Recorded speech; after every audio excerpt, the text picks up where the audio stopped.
उल्हास नदीला घनकचरा डेपोचा विळखा पडलेला आहे। नदीच्या चारही बाजूला घाणीचं साम्राज्य पसरल्याचं पाहायला मिळतंय। नदीचं पाणी दूषित होत असून परिसरामध्ये सध्या दुर्गंधी पसरलेली आहे। नदी बचाव समिती जिल्हाधिकारी लक्ष देणार का असा सवाल आता उपस्थित केला जातोय। प्रकल्प नावापुरताच आहे का असा सवाल देखील स्थानिक नागरिक उपस्थित करतात। तर हे घाणीचं साम्राज्य देखील दृश्यांच्या माध्यमातून आपण पाहतोय।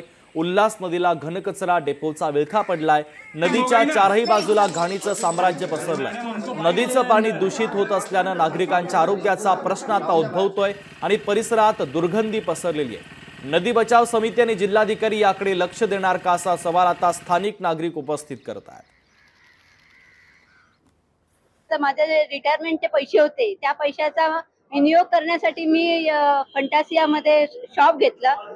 त्यावेळेला असं वाटत होतं की त्या मिळणाऱ्या पैशामधून आम्ही पेन्शन आमची होऊ शकेल या उद्देशाने आम्ही त्या ठिकाणी पैसा गुंतवला होता। परंतु आता बघता असं लक्षात येतंय की जे पैसे गुंतवले होते ते पाण्यात गेल्यासारखे वाटतात। कारण जो लोकशाही मराठी ऐका, पहा, जागरूक रहा।